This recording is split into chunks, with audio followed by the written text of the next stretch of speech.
Hey, I'm Candace, your host, and if you're ready to grow your business and build your authority by getting booked on podcasts, I've got something special for you. I'm launching a brand new course that will walk you through exactly how to get booked on podcasts.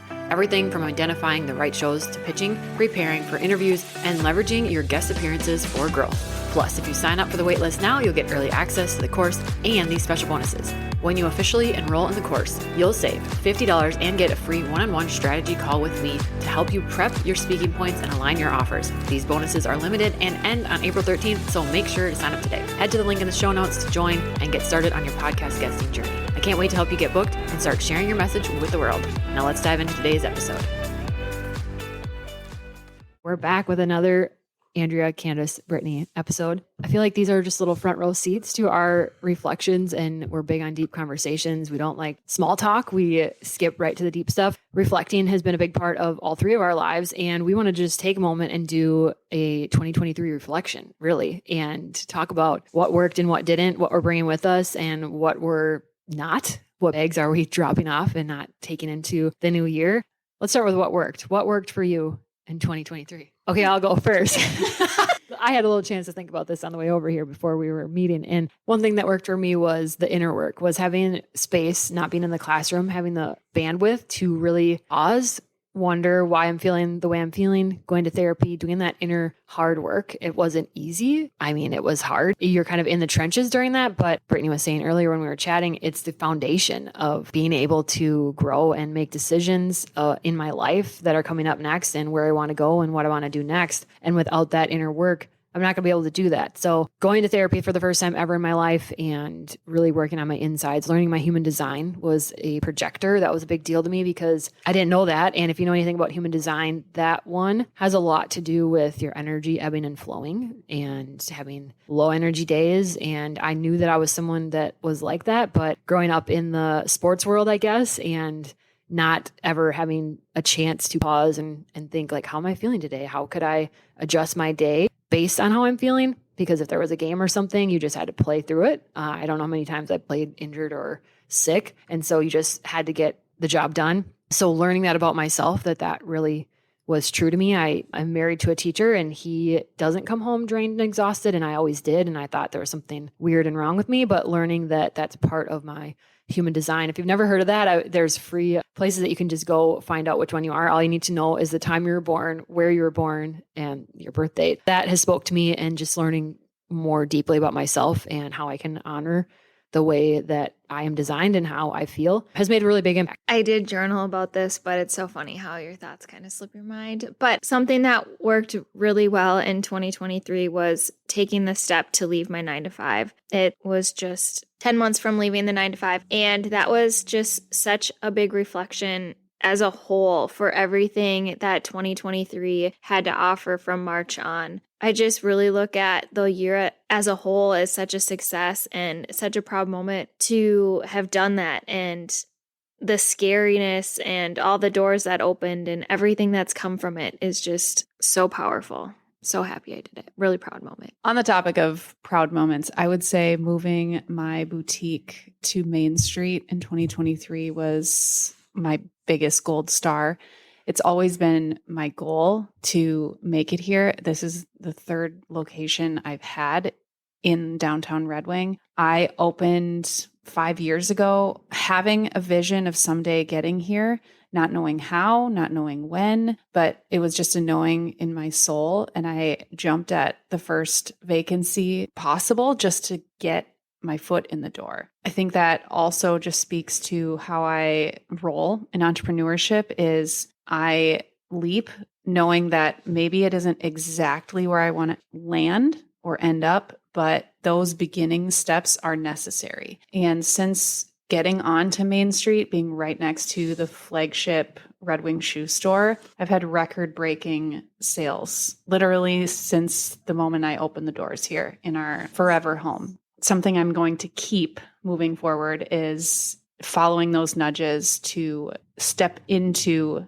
whatever the next evolution of myself is, even if it's not perfect or I don't have all the answers first. Another highlight for me that I'm thinking of as you guys were talking was I was heavily flipping furniture the year before, left my classroom job and just dove into the next grind. And this was the year, though, that because I learned so much about myself, I was also able to say, hey, I changed my mind.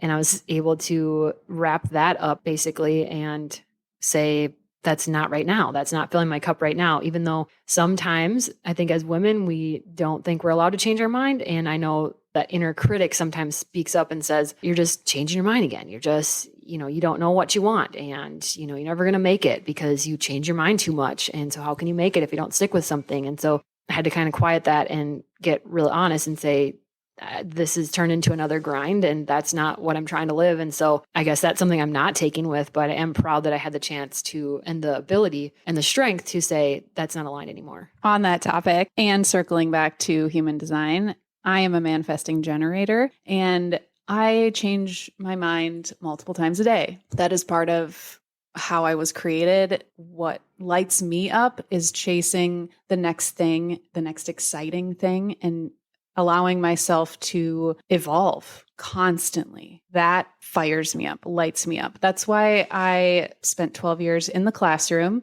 even got my master's degree, all the things, and then abruptly switched in 2016 to be an entrepreneur. It made no sense, but that's what was lighting me up at the time. And then I opened a boutique 2 years later, and then I bought a downtown building and renovated it 2 years after that. And then 2 years after that, I started a business coaching gig. So allowing yourself to evolve and change and grow is just simply part of our human experience. And give yourself permission to change your mind, let things go, which is kind of the whole topic of this podcast today is, what are you allowing yourself to set down, leave behind, because it is not serving you anymore? It could be a coping mechanism that you needed in a traumatic section of your life that is no longer serving you. So you need to do the work to set that down. Piggybacking off of that, that is exactly what I've looked at leaving behind moving into 2024 is just figuring out what shifts are going to happen. When I left my 9 to 5, I didn't have a picture perfect idea of what I would be doing essentially for quote unquote work. But I do know some of the things that I have been doing won't be part of 2024 as I move through it. Just seeing how at the time I felt called to do them and to start it and to say yes to it, but I don't know that they will continue to be part of what that looks like. I don't have the answer and I'm not willing to share what's not coming with me because I don't know that yet. I can just feel that there's definitely some shifts that'll be happening this year. Yeah, so let's talk about that. What didn't work for us, and are there some specific things that the three of us can share that we aren't taking with? It makes me jump right into thinking about therapy and how some of the things I learned is that maybe I was carrying the backpacks. I like to picture them as backpacks because I'm a visual person, but I was carrying a bag or a backpack of somebody else's things with me, trying to adjust my life and create this false sense of security for them or for other people that are around me. And those bags can get heavy. And I know that I'm going to actively work on saying, well, that's not my truth and that's not my bag to carry. And that's not my issue or trauma or whatever it is to carry with me. It's not that I can't support that person anymore, but it's that I don't have to carry it with me every day like it's my own backpack that I'm walking around with. I am going to be leaving behind obligation and shoulds and need to, which I learned in therapy and I'm still actively working on, probably will be working on my whole life. But as far as business goes, I need to there I said it again. I can choose differently with how I delegate. I, as a business owner, just speaking with an example at my boutique here, my subconscious tells me that I should do all of these tiny tasks, daily, tiny little things that my store manager can absolutely do and would love to do. And as the leader, as the owner of shop, I need to be empowering my team to be taking more responsibility, to have more inner ownership of what we do here and the day-to-day things. So I am growing as a leader in knowing that I need to remove the shoulds and the obligations of so many things that don't light me up, because I need to be chasing things that do light me up and creating space for that. And I can't do that if I'm doing a bunch of tiny tasks. Another thing I'll add into this category with the shoulds, because we go to the same therapist actually, and we are both working on eliminating the word should and need to from our vocabulary. But the first thing, if you think that's a good idea, you have to be aware that you're saying it. And one of the things that I spent a lot of time in 2023 shoulding myself, just this constant headspace that was just taken up by telling myself all day long that I should work out, that I need to exercise today, that I should just hit plan a workout, I should ride the bike, I should go for a walk. Why can't you just get this done? That inner critic was constantly saying that.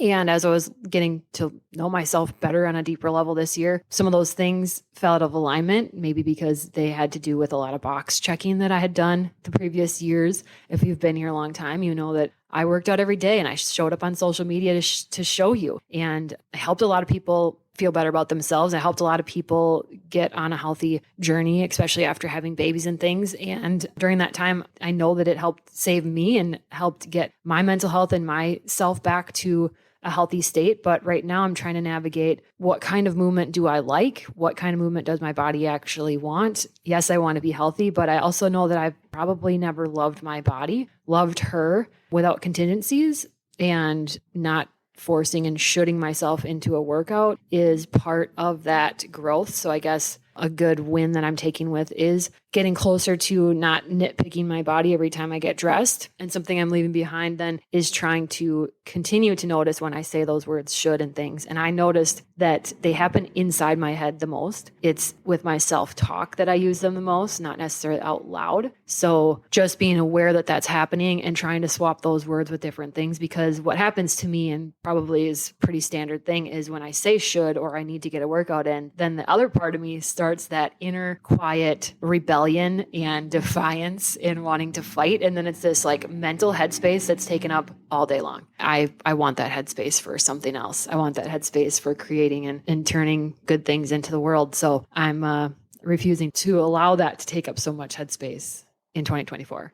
Okay, we're all kind of whispering here before this part. And I just think it's just going to hit home with you, or at least be like, hey, the three of us are sitting here and we're chatting about, we are still in this inner rebellion phase with workouts and things that are healthy for us and that we know are healthy for us and that we should do. I'm doing air quotes, but we're like, we don't know what to tell you because we don't have the answer for how it looks afterwards. But what we can say is we're working on it. We're working on getting rid of the shoulds. We're working on doing things like moving our body because our body deserves it and not because it was a box that we had to check every single day or that we thought we had to check every day. And we don't know what that looks like. And I think that's why we're sitting here whispering to each other, trying to figure out what we're going to say next on this episode. But that's the honest truth. We don't have the answer. And you don't need the answer from us. The answer, if you're feeling that same way, is going to come from you. But it's all about that getting quiet and reflecting like we're trying to do right now, that you have a front row seat to us just figuring it out. Britt, are there things in 2024 that you know that you're bringing with you? The thing that I want to bring with me in 2024 is being brave and continuing to lean into the uncomfortable. And there's this whole thing where everyone's like, I need to say no more. And I'm like, I feel like I need to say yes more to the things that there is some excitement, but it's just the easy answer to say no first. I want to lean into the yeses and to being brave, because so many doors open in situations that you don't necessarily expect. When I left my 9 to 5, and we talked about this too, like the things that we essentially avoided because we didn't like how it made us feel before, I essentially like held doors shut intentionally because I couldn't see it working any other way for me. But when I was able to turn that off and to like be open to seeing what happened and being brave and leaning into it, so many amazing things happened. So I'll add too, I know we're kind of in a mindset of business or things like that, but motherhood this year felt so much better to me. The job that I had done as a mother, I feel like, was a gold star this year. Not that anything was perfect. And, you know, my kids had tantrums and they were ticked off at me from time to time, but I think that happens to everyone. But the year that I had, having the bravery to leave my teaching job and to create this space, and a lot of that decision was based on being a mother And knowing that that stint of my life where the kids live in my home and are with me every day is so small, and it was passing by so quickly, that I feel like this year having that space to be the kind of mom I wanted was amazing. And there's no dollar amount that anybody could put on a job for me that I would want to trade that for, because honest to goodness, I don't know that I ever made my kids breakfast when I was working a 9 to 5 before school. And I make them breakfast multiple times a week now. I'm with them in the morning to snuggle with them in the chair. And I literally never did that the years before. And I just think about all those moments that I missed because I was in an unaligned job that I didn't have the guts to leave for 3 years. And I'm just really thankful that I get that time now. And when they walk in the door after school, I try to be done working so that I'm there and I'm ready for them, versus the other way was I was picking them up, not having a long enough break from my 9 to 5 to going to get them, and jumping into the role of mom when I wasn't ready for it. And I needed to decompress from my own day and the sometimes traumas that came from the school day. And now it's just such a different feeling. I run our errands and I do different things during the day that we're not sprinting around after school doing. And it's just, I don't know that there's a dollar amount that someone could give me that I would say I would trade that for in the next year as well. My kids still live in my house. I have said this multiple times. I need to get a shirt with this on it, but you get one life. So listening to what my two friends here are saying about bravery and following nudges to leave a job that does not feel right anymore. It's not that the job is bad. It's just simply that it's not meant for you anymore. So leap if you are feeling this nudge, because you literally get one shot at this. My saying used to be, you can cut this out if you choose. But I used to always say, I'm just going to shit my pants and do it anyways.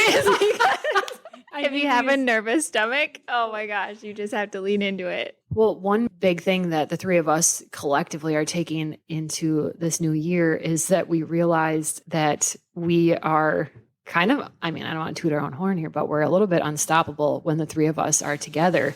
And I hope you have people like that in your life. And if you do, I highly encourage you to make it a goal for this new year, like we have, to say, we need to work together. We need to create together. We need to do something more together. So stay tuned for that, because we've been dreaming up things, I think, since just after Christmas here, of ways that we can work together, ways that we can bring more episodes like this. And just to serve other women who are in places that we've been, and to share the ugly and the good and the anything that comes from it. Because if we can see other women following their nudges in their hearts and doing what feels aligned for them, that's what lights all of us up. So I hope this episode just really gave you a lot of things to think about, a lot of areas in your life to reflect on. If you haven't yet, you still have time to reflect. It's January, but you don't have to do this on the first day of the year to make it impactful. For you to just take a moment and pause and think, what bag am I leaving behind? What am I going to set down? What's not mine anymore? And what does get to go with me into 2024 and beyond?